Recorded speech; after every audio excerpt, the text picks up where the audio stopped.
Cédric, tiens justement, je veux te dire un truc. Tu as vu la victoire de Lens contre Monaco? Faut qu'on en parle. Oh oui, il faut qu'on en parle. Je suis tout à fait d'accord. Et voici vos journalistes préférés de retour pour parler de la victoire de Lens contre Monaco, 3-0. Donc, on l'avait déjà dit dans la première vidéo qu'on fera certainement d'autres vidéos concernant les actualités sport. De mon côté, je compte également vous parler de la victoire de Manchester City contre Arsenal l'autre jour, et également, pourquoi pas parler bien sûr de Manchester City en général, en Ligue des Champions, etc.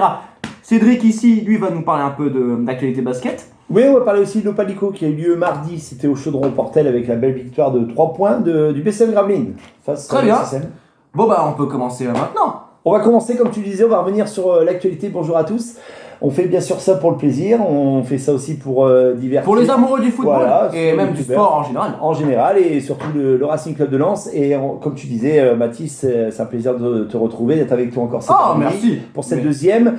Eh bien, tu vas nous parler du match, tu vas nous faire un petit résumé, enfin un petit et long résumé de la belle victoire, comme tu disais, du Racing Club de Lens. C'était week-end dernier, samedi à Bollard-de-Lys, et donc devant un grand public et toujours motivé et chaud.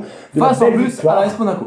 Face à l'AS Monaco, un grand club, et le Racing actuellement 3e, après aussi la victoire, tu vas parler aussi de Marseille, je sais. face à Lyon.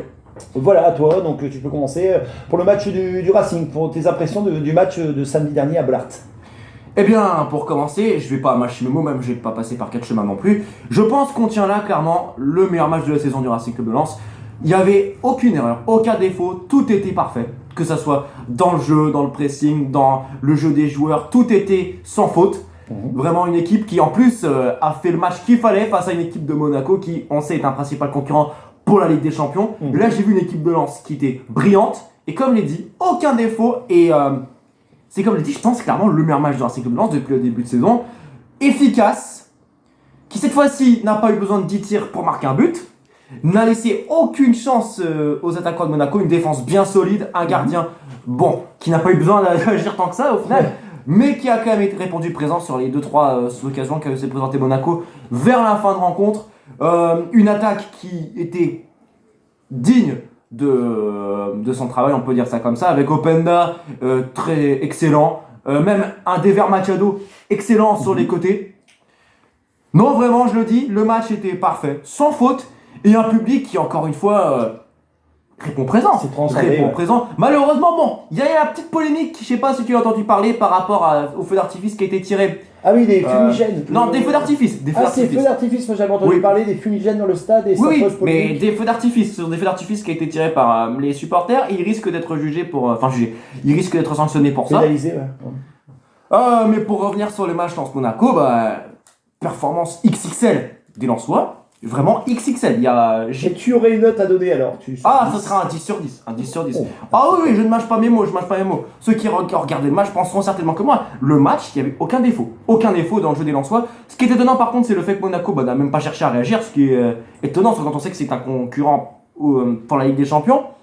Pas au titre, puisqu'on sait déjà qui va revenir. Mais sinon voilà, les Lensois, j'ai rien à dire, vraiment aucun défaut ni rien. On dit toujours il faut être à 2 pour faire un bon match, donc là c'était vraiment le haut de tableau, c'était vraiment le bien classé de cette oui, donc effectivement il y avait, mais c'est vrai qu'on était un peu surpris sur le résultat, non pas pour dire que nos Lensois sont impressionnants, inférieurs, mais quand on voit l'AS Monaco et puis on avait dit 2-1, on avait dit 1-0 pour nos Lensois, mais 3-0, qui est-ce qui aurait parlé ça du match? Ouais, certainement. On va faire d'ailleurs un clin d'œil pour Schlanz-Wedberg, monsieur Gérard. Mais oui, c'est d'autant plus surprenant parce que même si on jouait à domicile, gagner 3-0 face à Monaco, qui puisait, je crois, avait 2-3 points de retard derrière, c'est quand même impressionnant. Ça prouve que, encore une fois, on a un effectif qui, malgré le fait qu'il n'y a pas de grande star, sait jouer ensemble, sait jouer collectif et sait parfaitement prendre de haut. Non, mais c'est gérer des équipes comme celle-là. Sachant qu'en plus, on a encore des gros adversaires. Par exemple, dans 2 semaines, on a Marseille qui arrive. Avant, bien sûr, d'affronter Marseille à Toulouse. Donc, et après, il y a les autres équipes qui viennent après, bien sûr. Mais encore une fois, ça prouve que la machine, elle en marche. Et qu'elle marche contre des équipes comme Monaco. Donc, une place européenne à la fin de saison. Une place européenne à jouer. On ne sait pas encore pour l'instant qui, comment, parce que tout reste encore jouable. On va dire de la 2e place, comme tu disais déjà la semaine dernière. Avec la victoire. À part la première du PSG qui est entrée à la première et qui a pris trop d'envol, on va dire trop d'avance. Ça va jouer entre la 2e et 5, 6, 7e place. Pas pour jouer l'Europe. la petite coupe et la grande, mais bon, un Lens qui va finir haut pour cette saison. Oui, bien sûr, ça c'est sans aucun doute. Après, à voir si dans quelle compétition européenne, si ce sera la Ligue des Champions ou la Ligue Europa, sachant que même si on a battu Monaco, on peut pas malgré tout dire qu'on les a éliminés de la compétition. Ils ont encore 5 points à peu près de retard derrière. Ouais, Et bien ça sûr, très vite il faut bien sûr battre Toulouse, battre Marseille, battre les adversaires qui viennent après, parce que, comme on dit, un match ne se ressemble pas. Toulouse d'ailleurs qui a un gros match ce week-end de la Coupe de France face au FC Nantes. Exactement. Et Nantes qui d'ailleurs joue son titre en rappel. Nantes avait gagné la Coupe de France l'an dernier. Oui, et puis avec l'entraîneur de Toulouse qui est un ancien de la Maison Lançoise et aussi de l'USBSO. Bah, Philippe c'est Montagnier. d'ailleurs même, on peut en parler de ça parce que c'est un affrontement entre deux anciens entraîneurs lensois. D'un côté Montagnier, de l'autre Comboiré. Ah oui, c'est vrai, j'avais pas fait le rapprochement pour le FC Nantes, c'est bien sûr Antoine Comboiré.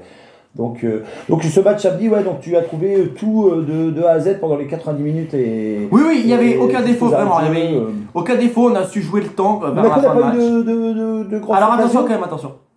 Bah, peut-être un peu vers la fin de match, mais vu qu'on avait déjà 3 buts d'avance et que je vais quand même un petit peu la remonter, Et sinon on ne nous verra plus, voilà, on comme nous ça. entendra, ça fera de la radio. Ouais. Et non, à part là, peut-être la fin de match où Mhm. ça a commencé un petit peu à se corser, mais on avait déjà 3 buts d'avance et on avait une défense qui Ouais. marchait très bien. Même par exemple, Wissam Ben Yedder n'a pas réussi à réellement se créer d'occasions dangereuses. Donc non, vraiment un match maîtrisé. Mais de de bout en bout. souvenir, il y a quelques années, j'étais à Bollard, il y avait un match, c'était Saint-Etienne. Saint-Etienne à mi-temps menait 3-0 face à Lens, donc c'était Saint-Etienne qui menait. Et à la fin du match, si mes souvenirs sont bons, ça fait 3-3 ou même peut-être 4-3, mais je crois que ça fait 3-3. Ah, C'était il y tu a parles du quelques match années Saint-Etienne-Lens où il y avait 3-0 à la mi-temps Alors pour non, Saint-Etienne. c'était 2-0 à la mi-temps à Geoffroy Guichard en plus. Ah non, c'était à Bollard, le match Non. à Bollard. Ah non, moi je parlais Ah, du moi match je à parlais Geoffroy du match Guichard. de Bollard. Et pourtant, ils avaient 3-0 Saint-Etienne, on avait dit bon, c'est plié, 3-0, mais tant que ça n'a pas fini. à Mais c'est pas 45 le même effectif, minutes, ce n'est pas la même Oui, équipe. puis pas la même année, pas les mêmes matchs, Génération pas le même non plus. adversaire, voilà. Ouais. Et mais de Lens, tous les joueurs ont été vraiment. Oui, tous les joueurs ont été excellents. Vraiment, aucun défaut. Pas de mauvaises fautes, de Non, mauvais rien du tout. gestes, Rien, une rien. bonne ambiance. Et Tout c'est était parfait. Tout était parfait. La soirée était parfaite. Ouais. Non, franchement, et j'ai rien à dire. Encore une fois, j'ai rien à redire. Un match excellent. Il faut continuer sur cette lignée. Et même, je crois que c'est la 3e victoire de rang après Clermont et Strasbourg, si ma mémoire est bonne. Faut continuer comme ça contre Toulouse et bien sûr contre Marseille. Ouais. Et Toulouse qui va jouer bien sûr ce week-end la coupe avec contre Nantes. Donc tu Contre vois sur ce match. Je sais pas trop parce que d'un côté, je me dis quand même que Nantes joue son titre, a déjà remporté la Coupe de France et ça leur garantirait une place en Ligue Europa. Et ils pourraient bien remporter 2 fois de suite leur titre, Ouais. mais Toulouse ouais. peut tirer son épingle du jeu, sachant que je crois que Toulouse est mieux placé que Nantes sur le classement, pardon. Et que, encore une fois, c'est un affrontement tactique entre deux anciens Lensois, donc Montagnier et Comboiré. Ils ont chacun leur propre qualité, ils ont chacun leur propre génie technique, tactique. On verra ce que ça donnera. Même si je mettrai quand même peut-être une toute petite pièce sur Toulouse quand je vois comment ça va à Nantes en ce moment, sachant que encore une fois, il y a eu Comboiré qui il y a pas longtemps a lâché un commentaire un petit peu déplacé Ah oui. sur l'équipe de Nantes. Ouais. Donc au niveau de la forme de l'équipe, je mettrais peut-être ma pièce sur Toulouse, mais bien sûr, Nantes a largement de quoi battre Toulouse, et ce sont eux les tenants du titre, ils vont pas se laisser faire. Et donc il y a aussi les autres matchs de ce week-end. Marseille, ça va être. Eh bien, déjà bon, Lyon contre Marseille, je trouve que c'est un match qui a été plus maîtrisé quand même par les Marseillais en soi, ils se sont plus présentés au but de Lopez, et ils ont même marqué en premier. Ils ont Alors, un d'avance sur Lens et un en seul plus, ils point. ont repris la deuxième place que Lens avait pendant quelques heures samedi. Oui, Parce ce qui est un peu dommage, c'est comment le match se termine, parce que c'est sur une erreur de défense des Lyonnais, une erreur toute bête. C'est c'est dans la radio. Oui, c'est juste Lopez qui dégage et ça rebondit sur un Lyonnais et ça marque contre son camp. Tout simplement. C'est une manière très bête de perdre, mais bon. Là, c'est à nous de gérer les matchs qui viennent. On peut pas non plus mettre la faute sur Lyon. Il en reste combien encore là, pour finir la saison 4, c'est ça 6, 7, encore 6, 7 à peu près. 6, ouais, 6, 7. Ouais, 6. Ouais. Donc voilà. Donc ouais, ça va nous faire encore un beau week-end de foot. On a aussi Le Havre, j'ai vu aussi que Le Havre... Alors on a un peu les montants en Ligue 2 déjà, enfin de Ligue 2, on a déjà par exemple Le Havre qui je pense va monter, on a aussi je crois Bordeaux qui revient en Ligue 1, Malheureusement, Saint-Etienne ne revient pas en Ligue 1, ça c'est dommage. Ouais. Et il y a aussi, mais là c'est sportivement parlant ou financièrement, j'ai vu aussi un article ces dernières heures, c'était Valenciennes qui a des gros problèmes avec un rachat éventuellement du club, mais pour l'instant c'est statu quo. Ça je sais pas trop, j'ai pas vu les actus. Des clubs de Ligue 1 qui descendent en Ligue 2, déjà, ça reste encore à jouer. Déjà, il y en a un qui est garanti qui descend, c'est Angers. Le SCO d'Angers je dis pas ça pour attaquer les supporters d'Angers, mais quand on voit le classement, Angers c'est la seule équipe de Ligue 1 qui n'a même pas 20 points. Ils sont qu'à 14. Donc, et surtout que je crois que le 19ème, il est à peu près à 21, ouais, je crois, quelque chose comme ça. Donc, Angers, c'est quasiment sûr qu'ils descendent. Je crois aussi qu'il y a Ajaccio et je sais plus c'est qui l'autre. Enfin, j'ai pas le classement en tête, mais il y en a déjà un où c'est garanti qu'il descend. Et les 3 autres, c'est encore jouable. À voir ce que ça donnera. Mais même, je t'ai même pas demandé ton avis sur ça, mais qu'est-ce que t'en penses toi du fait que le championnat va passer d'un championnat à 20 à 18? Est-ce que toi... Ouais, mais qu'est-ce que t'en penses toi de ça? Ça se fait dans tous les clubs. Après, non, pas en première ligue, pas en première ligue. Non, mais je parle d'autres divisions, de passer soit de 18 à 20 ou de 20 à 18, mais il y a beaucoup de problèmes d'argent et c'est vrai que c'est dur de jouer maintenant le haut niveau. Et souvent les clubs au départ ils démarrent mais après ils arrivent ça dépend le championnat. Par exemple on a la Liga d'Espagne qui compte encore 20 clubs, on a la Première Ligue comme dire qui a encore 20 clubs, d'ailleurs même on va en parler après du foot anglais. Après il y a la Bundesliga d'Allemagne qui elle compte 18 équipes et je crois que la Serie A d'Italie aussi compte 18 équipes. Je suis pas trop le football italien donc je pourrais pas dire s'ils en ont 20 ou 18, mais déjà je sais qu'ils avaient déjà pour projet de mettre la Ligue 1. Pour ma part, j'ai pas 18. Limite, Alors moi ça me dérange un petit peu parce que j'ai toujours connu la Ligue 1 à 20 clubs. Donc forcément ça fait un peu bizarre, surtout qu'on va quand même passer de 38 à 34 journées avec 2 équipes en moins. Ah oui, c'est pour les journées, mais c'est vrai, ça fait des matchs en moins. Donc, parce que par exemple, encore une fois, je parle de la Bundesliga qui ne compte que 34 journées alors c'est un championnat à 18. Donc il faudra parier que si la Ligue 1 passe à 18 aussi, il y aura plus que 34 journées, donc 4 journées en moins. Ce qui nous prive de spectacle, mais bon, si la saison est même plus courte, ça n'empêche pas bien sûr les équipes de faire des excellentes saisons. Et bien sûr, il faut continuer sur leur longueur d'onde. Par exemple, on peut le voir avec le Bayern qui était premier de Bundesliga et qui s'est effondré tout récemment et qui s'est fait dépasser par Dortmund. Donc, même si le championnat est plus court, ça n'empêche qu'il peut être plus intense. Et voilà, c'est tout ce que j'ai à dire sur ça. Ouais, c'est pas forcément. Ouais. Bon, maintenant alors, on va peut-être prendre le temps de faire une petite réaction avec Jajane. On va faire l'apparition de notre Jeannette nationale, qui est bien sûr lensoise. Elle a rapporté un accessoire en plus. Et aujourd'hui, voilà, elle a mis sa belle écharpe. Regardez, elle nous dit bonjour. Elle aime Lens. C'est le meilleur club, vous l'avez vu? Et elle danse. Elle a mis son écharpe de Lens. Elle est à fond dedans. La la la la la la la la la. Allez, allez les sangs et or. Voilà, on la retrouvera juste après. La page de C'est la mascotte, voilà, c'est la mascotte. J'ai parlé justement après cette petite interlude avec Jajane, notre mascotte de l'émission. Du basket, c'était mardi soir, c'était au Chaudron, on l'a suivi pour vous. C'était l'Opalico, c'est le derby de la Côte d'Opale entre 2 belles équipes, le SSM Le Portel qui recevait l'équipe du BCM Gravelines et donc un match avec une fin de rencontre à suspense avec 79 pour Gravelines et 76 pour le SSM. Donc ça s'est joué à 3 petits points et à la fin, le joueur portellois Nadir, le numéro 2 portellois, a 2 fois la balle à 3 points, 2 fois il met à côté. Ensuite, la sirène retentit et c'est les hommes de Laurent Lecnam en Betclic Elite. J'y connais pas grand chose en basket, mais est-ce que toi t'es content ou t'es déçu en soi de... Disons que... C'est ce que j'ai dit, le cœur est portellois et Berco aussi avec la BBR qui va jouer son maintien ce week-end à Cassesberg, donc encore 2 matchs, donc il faut au moins une victoire pour se maintenir en National 1 pour la BBR, qui joue en N1 mais qui joue sa survie. Mais par contre c'était un match avec 2 belles équipes et que quand on aime le basket, c'est surtout avant tout, je l'ai dit à Olivier Bourguin, le DG du BCM, c'est surtout le basket nordiste qui s'est imposé, qui a gagné. Malgré que le SSM avait toutes ses chances parce que malgré dans le 3e quart-temps ils étaient menés les Verts et Blancs de Portel de 13 points et ont su revenir et ça s'est joué comme je t'ai dit à pas grand chose si ce n'est à 3 points à la fin avec un résultat de 79 pour Gravelines et 76 pour le SSM qui va recevoir. C'est un peu dans la même lignée que Lens Monaco dans un sens. Ouais, quelque part, sauf que là c'est pas la même comparaison. Après oui, 3-0 et 3 points au basket, c'est pas du tout la même chose, mais c'est une défaite, mais c'est encourageant pour le SSM qui joue encore sa survie, qui a encore le match samedi. Là, samedi qui arrive. Juste, je vais faire un truc comme Voilà, ça. contre Fos-sur-Mer samedi. Ensuite, il y aura 2 déplacements en Périlleux, un au Mans et puis à Cholet. Et puis le dernier match sera le 16 mai avec la réception de Dijon. Autrement dit, la dernière rencontre au Chaudron, donc le SSM versus Dijon, ce sera le 16 mai. Au Chaudron, ça Saint-Etienne, à Geoffroy Guichard. Non, le Chaudron du Portel, c'est la salle qui est appelée comme ça pour le club du Portel qui a perdu dans cet Obalico remporté par le B5 Gravelines Dakar Grand Littoral. Voilà, c'était pour parler un peu de basket pour les amoureux sur la côte de Palme. Notre expert ici présent nous en parle.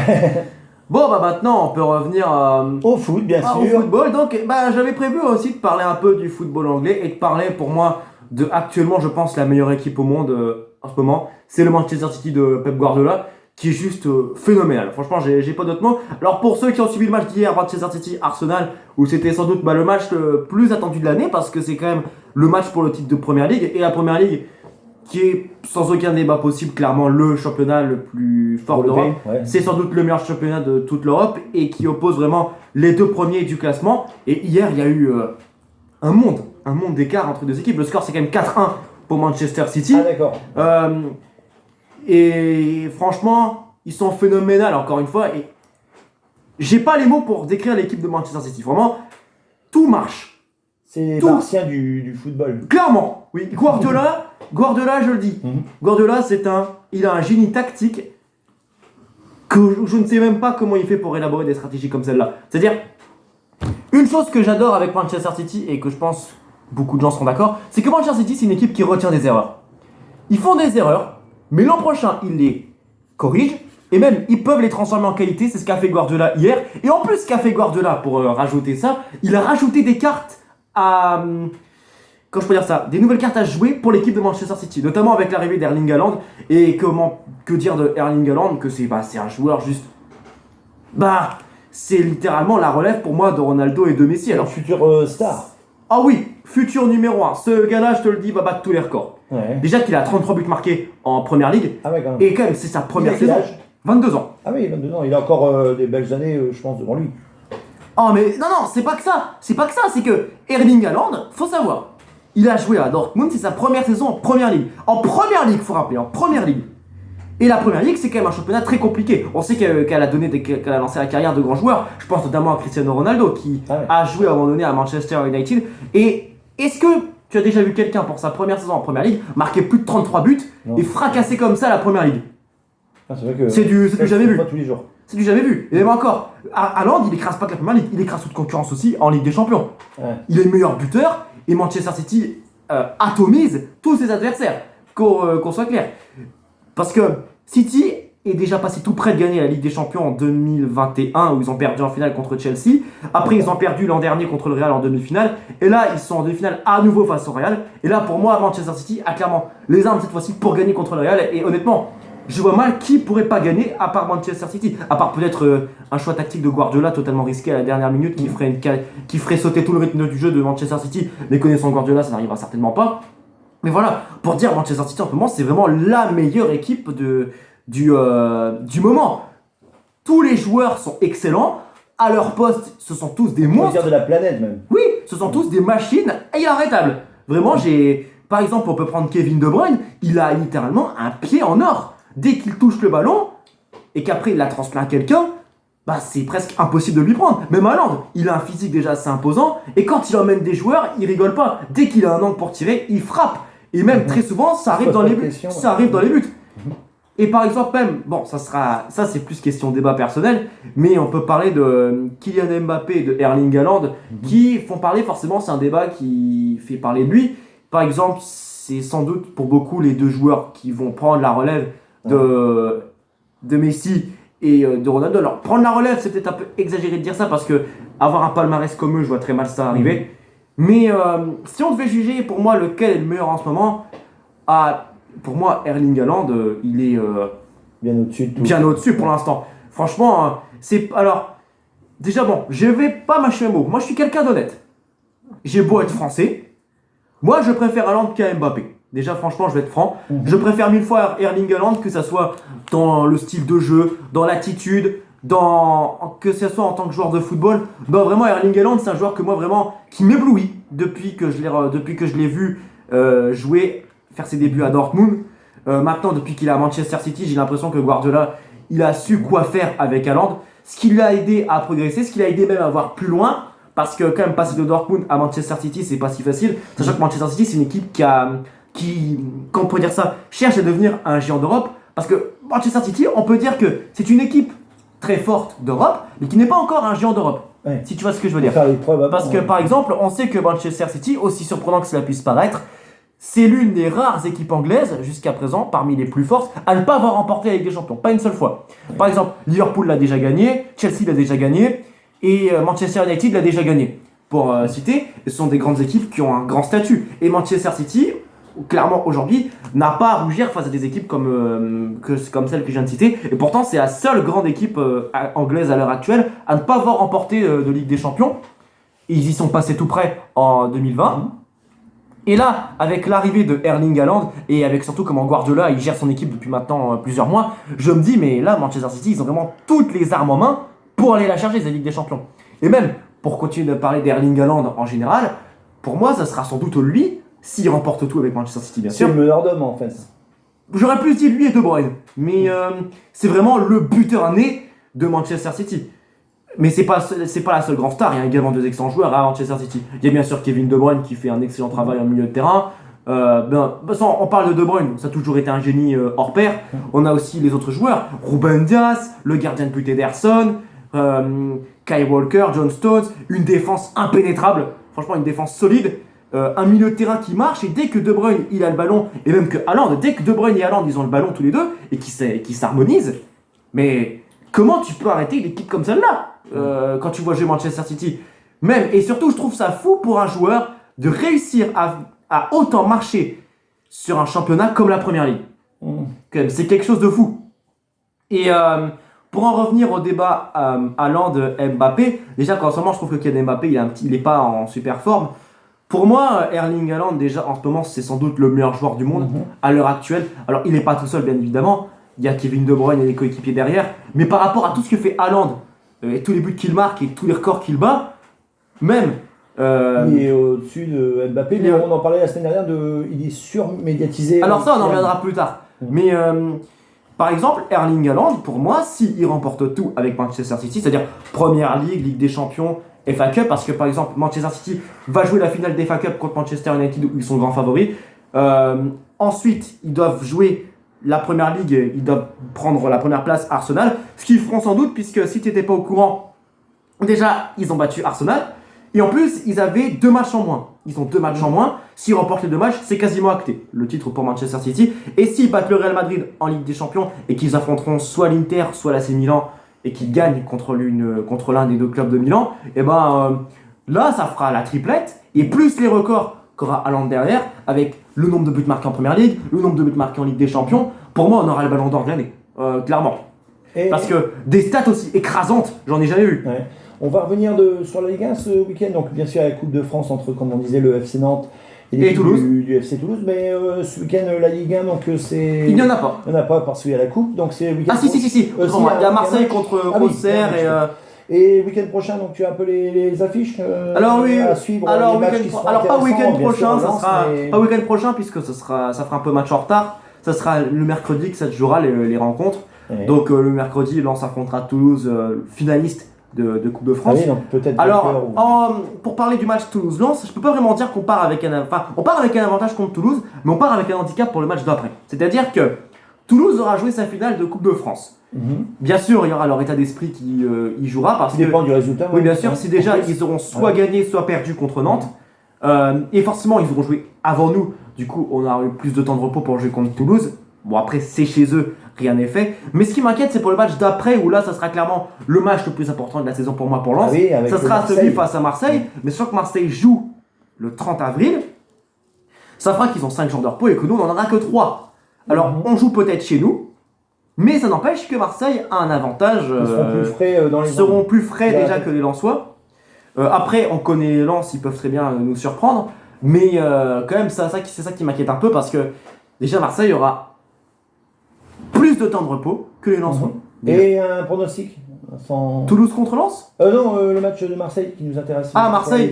Bah, je vois quand même Marseille gagner puisque c'est contre Auxerre et déjà ça se joue à l'Orange Vélodrome. Je ne sous-estime pas les Auxerrois, mais sachant que c'est quand même contre un relégué et qui plus est, c'est à Marseille. Donc, je vois mal quand même Marseille perdre chez eux à ce stade de la compétition. Allez, j'ai vu un truc intéressant sur internet ce matin, il y avait un logo, c'était marqué OM et c'était marqué non pas droit dans le but, c'était marqué droit dans le mur. Et j'ai trouvé ça sympa. Ah, je ne savais pas, tu m'apprends quelque chose. C'est une petite boutade. Et sinon, donc le match Lens-Marseille, certainement encore à guichet fermé. Bah, ça on en parlera plus tard. Ça, on en parlera plus tard à la prochaine émission. On en parlera sans doute au débrief de Toulouse contre Lens. Ouais. Moi, j'aimerais bien également un petit peu revenir sur la Ligue des Champions. Parce qu'on n'en parle pas beaucoup, la Ligue des Champions, tiens. Et on va en parler. Tiens, qu'est-ce que t'en penses, toi, des deux demi-finales? D'un côté, on a un choc 5 étoiles, comme on peut le dire, entre le Real et Manchester City. Et de l'autre, on a le derby de Milan, opposant l'Inter à l'AC. Pour être franc, je suis surtout le football français, la Ligue 1 et la Ligue 2, le basket et d'autres disciplines, mais j'y connais. Oui, mais tu peux foot, nous donner ton avis déjà sur les deux rencontres? Non, parce que je connais pas du tout. C'est toi le spécialiste. C'est pour ça qu'on te laisse parler sur ça, parce que tu t'y connais, t'aimes bien voyager. Tu vas nous faire rêver là avec les clubs européens et étrangers. Mais en sport étranger, notamment en football, j'y connais strictement rien. Je m'occupe surtout localement, on va dire, et notamment nationalement avec la Ligue 1 et la Ligue 2 que je trouve très intéressante, passionnante tous les vendredis. Bah, la Ligue 2, on n'en parle pas souvent, mais on parle pas beaucoup, ouais. Ce qui est triste encore une fois, c'est qu'en Ligue 2, il y a des équipes de Ligue 1 qui ont un palmarès légendaire, mais qui malheureusement montent pas. Je pense notamment à l'AS Saint-Etienne qui malheureusement ne va pas revenir en Ligue 1. Même s'ils se sont bien rattrapés parce qu'ils ont fait un début de saison catastrophique en Ligue 2, et là ils sont passés dernier à 9ème. Un club aussi qui est l'ASC Amiens. Bah. Non, mais c'est surtout de Saint-Etienne que je parle parce que Saint-Etienne c'est une équipe que j'aime bien, même quand j'étais petit. Ils ont rien à faire, même quand j'étais petit, j'ai une écharpe de Saint-Etienne. Moi j'aimais bien l'équipe des Verts. Et quand on voit le palmarès qu'ils ont, c'est quand même une équipe qui a emporté beaucoup de fois la Ligue 1. C'est une équipe qui a un énorme palmarès au niveau européen, même au niveau national. Et pour moi, je trouve ça vraiment. Pour moi, comme tu l'as dit, ils ont rien à faire en Ligue 2. Ouais, vu le public aussi, je vois pas comment, je sais pas ce qui s'est passé pour que Saint-Etienne rate autant, arrive à descendre en Ligue 1, en Ligue 2 pardon. Ça c'est moi j'ai jamais compris comment ça a pu arriver. Ce qui est fort dommage. Par exemple, on n'a pas eu droit, au fameux Lyon-Saint-Etienne. Par exemple, c'était des gros derbies comme le Marseille ou que ce soit à Geoffroy Guichard ou au Marc Coel. Donc c'est fort regrettable que Saint-Etienne ne remonte pas en Ligue 1. Mais ils ont quand même réussi à passer de dernier à 9ème. Donc c'est quand même quelque chose de positif. Je pense à la saison prochaine. Ouais. Bah, pour parler de la Ligue des Champions rapidement, on a pour moi deux affiches. Déjà on a le choc 5 étoiles Real Manchester City. Pour moi, vraiment la seule équipe qui sera en mesure d'arrêter Manchester City peut-être cette année, ça serait peut-être le Real. Même si... Parce qu'ils le valent bien. Le Real, parce que je le vaux bien. C'est une petite blague. Hein. Ah, d'accord, j'ai pas trop compris. Bah, moi, par les cheveux. Bah, moi, je me rappelle de la Ligue des Champions de l'an dernier, où c'était le Real qui avait fini par l'emporter. Ils avaient fait un parcours juste magique. On se souvient, ils étaient menés 1-0 chez eux par le Paris Saint-Germain. Ils rattrapent le tout. Ensuite, ils affrontent Chelsea, ils rattrapent le tout. Ils sont menés par Manchester City, ils rattrapent le tout. Ils affrontent Liverpool, ils sont dominés, ils gagnent quand même. Donc, c'est vraiment, je me rappelle, c'était un parcours juste formidable du Real l'an dernier. Et là, face au Manchester City, cette fois-ci, même stade en plus, c'était en demi-finale. Le match allié, je rappelle, sera au Bernabéu en Espagne. Le retour, ça sera à l'Etihad Stadium à Manchester City, donc en Angleterre. Donc, non, un choc qui sera, je pense, beaucoup plus intéressant que l'an dernier, parce que déjà, on a Manchester City beaucoup mieux armé que ce qu'ils étaient l'an dernier. Et surtout que, j'en ai pas parlé, mais ils ont des très bons joueurs sur le terrain, mais ils ont aussi d'excellentes poches sur le banc. Par exemple, en attaque, on a bien sûr Erling Haaland, comme j'ai parlé, Grealish. Grealish, c'est une révélation, hein, le nouvel anglais, mais on a quand même aussi Phil Foden et Riyad Mahrez. Riyad Mahrez, que je trouve que Guardiola n'est pas assez titulaire. Par exemple, on l'a encore vu en FA Cup, où c'est lui qui voit Manchester City en finale, avec un triplé, s'il te plaît. Donc, non, vraiment, Manchester City a des armes redoutables, aussi bien sur le terrain que sur le banc. Et je mettrai quand même mon avantage pour Manchester City, parce que même si le match aller se joue au Bernabéu en Espagne, si Manchester City arrive à faire un résultat assez positif sur les terres de Madrid. C'est-à-dire, imaginons que Manchester ne perd que 2-1 ou 1-0, ou fasse carrément un match nul avec le Real comme ils l'ont fait avec le Bayern. Et bah, ils partiront avec un très bon résultat parce que Manchester City, cette année, aller à l'Etihad Stadium en Angleterre, c'est quasiment imprenable. C'est quasiment imprenable. On l'a encore vu avec le Bayern qui s'est fait écraser 3-0 par Manchester City, sachant que le Bayern avait quand même sorti le PSG en gagnant les 2 matchs. Donc aussi bien en France qu'en Allemagne. Et quand tu vois comment le Bayern s'est fait écraser par Manchester City sur les terres de l'Etihad Stadium, on se dit mais comment tu pourrais on peut prendre une équipe comme celle-là. Alors je ne sous-estime pas le Real, mais si déjà le Real pour moi ne s'en tire pas avec un bon résultat sur leur terre, ça sera très compliqué d'aller chercher un résultat positif sur les terres de l'Etihad Stadium.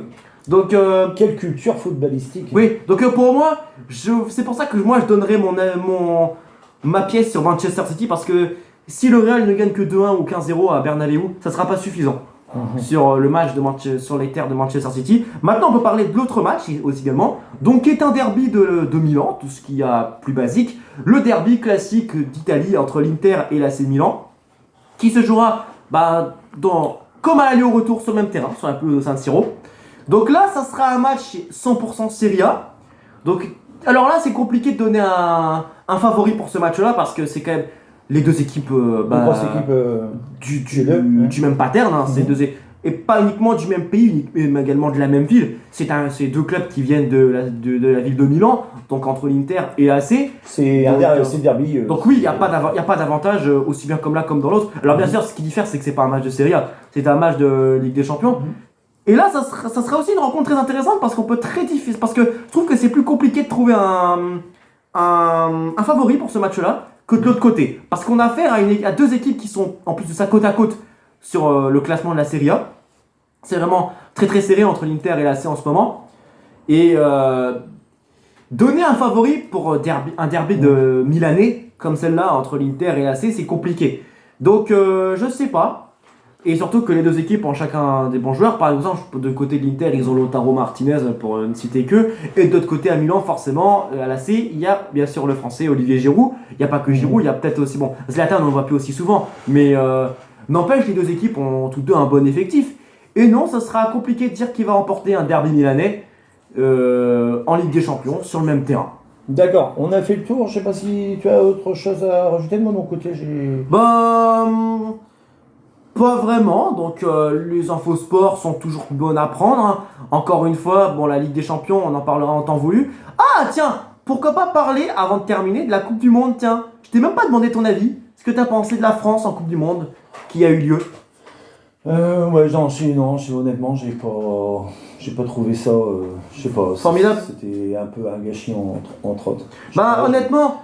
C'est pas la critique est facile, mais on n'a pas trouvé une grosse équipe. Déjà, personnellement, je sais pas toi, mais j'ai largement préféré la Coupe du Monde 2018 qu'à celle qui a eu lieu. Ouais, déjà parce que j'étais pas très convaincu des choix de Deschamps par rapport à l'équipe qu'il avait pris.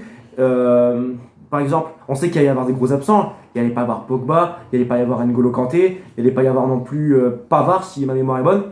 Donc non, déjà pas très convaincu des joueurs choisis et surtout pas convaincu non plus du parcours de la France. Je veux dire, j'ai pas retenu de grands adversaires. La Pologne, Robert Lewandowski, il est jamais présent lorsqu'il le faut. Et contre l'Angleterre, même si on est français, pour ma part, j'ai trouvé vraiment que la France, elle n'avait pas non plus été si formidable que ça. Par exemple, moi j'ai trouvé les Anglais, notamment en deuxième mi-temps, au-dessus des Français. Après, Southgate, l'entraîneur anglais, forcément, c'est des choix tactiques qu'il avait fait lors du match. Vu que pour le penalty d'Harry Kane, il était passé, il s'est dit qu'il va passer le deuxième. Mais quand on sait que Harry Kane et N'Golo, c'est deux joueurs qui jouent ensemble dans le même club, forcément, c'est jamais une bonne idée de mettre deux coéquipiers l'un face à l'autre. Et la finale perdue contre l'Argentine, déjà, les Argentins, pour commencer, Messi, c'était cette dernière Coupe du Monde, très certainement. Il a remporté le dernier trophée qui lui manquait. Ce qui fait qu'en termes de palmarès, je pense qu'on est tous d'accord, personne ne peut se mettre à la cheville de Messi. En termes de palmarès. Il a tout gagné. Copa América, Coupe du Monde, Liga, Ligue des Champions, il a tout. Il a tout, Messi. Donc, surtout qu'il a fait une Coupe du Monde exceptionnelle, Léo Messi. Et la finale de la France perdue contre l'Argentine, alors je sais que là, on va sortir un mur de critiques, ça c'est clair. Mais faut être honnête, la France, elle mérite de perdre. sa finale contre l'Argentine. Parce que pendant 60 minutes, même 80 plus, Ils sont largement dominés. Ouais. la France ne fait rien. La France ne fait rien. Léo Messi, il a littéralement dévoré la défense française. Et il n'y a pas eu que Léo Messi, tu te rappelles bien, il y a eu un André Di Maria juste chaud bouillant. Ouais. Dans la finale, j'avais jamais vu un Di Maria aussi fort. Vraiment. Enfin, depuis l'époque où il était au Real. Parce qu'à Paris, je l'ai jamais trouvé exceptionnel. Mais là, Di Maria, il était vraiment en feu énorme, contre l'équipe de France. Énorme, L'Argentine, elle marque 2 buts, ce qui est totalement normal. La France ne pouvait rien faire face aux Argentins. Et encore une fois, on parlait du cas Mbappé trop médiatisé. Et je valide. Pour moi, on encense Mbappé, alors qu'il marque 3 buts peut-être. Mais beaucoup de gens oublient ça. 2 buts, 3 buts peut-être. Mais 2 sur 2 pénaltys. Ouais, non, 2 sur 2 pénaltys. Alors, le but qu'il marque, le but de la volée, qu'il reprend à un moment donné. Ça, oui, je suis d'accord, c'est un très beau but. Mais pour moi, c'est pas une raison pour l'encenser comme ça, sachant qu'il a marqué 2 buts sur 2. Enfin, 2 de ses 3 buts sur 2 pénaltys. Donc, alors après, il y a peut-être aussi, oui, il y a eu un pénalty pour Messi au début du match, mais le pénalty était quand même mérité. La France avait fait une faute, et sur la globalité du match, la France doit perdre. Oui, pendant une heure, ils sont, comme tu dis, ils sont dépassés. Ils sont totalement dépassés par l'Argentine. Ouais. Ils sont pas du tout présents. Après, c'est vrai que ce qui est triste pour la France, c'est que les Bleus perdent de la même manière qu'en 2006 face à l'Italie où ils avaient perdu sur les tirs au but. Bon, pas dans le même contexte, parce que la France avait perdu surtout à cause de Buffon, si tu te rappelles bien. Mais là, c'est vraiment une domination totale, une domination claire et nette. Et pour moi, la France doit perdre contre l'Argentine, et elle a perdu. Faut savoir rester objectif dans la vie, et pour moi, les Français, ils doivent perdre. Donne pas ton adresse parce que aux Argentins. Oui, t'inquiète pas, ils ne le sauront pas, mon adresse, de toute manière. Toi non plus. Non, on dit pas ces informations. Bon, c'était tout ce qu'on avait. Là, on va représenter, notre supportrice française préférée. Voilà, elle va nous refaire un petit show. La Jajane dit la Jeannette, attention, c'est parti. Allez, Lensois, allez, Lensois, allez, sang et qui ne saute pas n'est pas Lensois. Hey! Qui ne saute pas n'est pas Lensois. Et sans trucage, qui ne saute pas n'est pas Lensois. Sans trucage, attends. Voilà, donc la petite Jeannette qui vous dit au revoir. À la prochaine. Qui vous souhaite un bon week-end du 1er mai. Et on reviendra sans doute. Bien sûr. Pas jeudi, puisque moi j'aurai mes occupations. Voilà, sans doute samedi, je pense, si toi tu es libre. Certainement, si Dieu le veut. Et avant de nous quitter, on va te souhaiter à quelques heures de tes 18 ans un très bon anniversaire. Le lendemain. On peut applaudir. Bon anniversaire, 18 ans, et oui, quelque chose. Pratiquement toutes ses dents, je regarde, oui, non, il les fait pas voir, il les a pas brossées avant de venir. Attends, bon. Voilà, donc on a fait une belle émission, on vous embrasse, on vous remercie de nous avoir suivis et de nous regarder, on se n'oubliez pas de liker. Et on se retrouve la semaine prochaine, salut, et allez lance.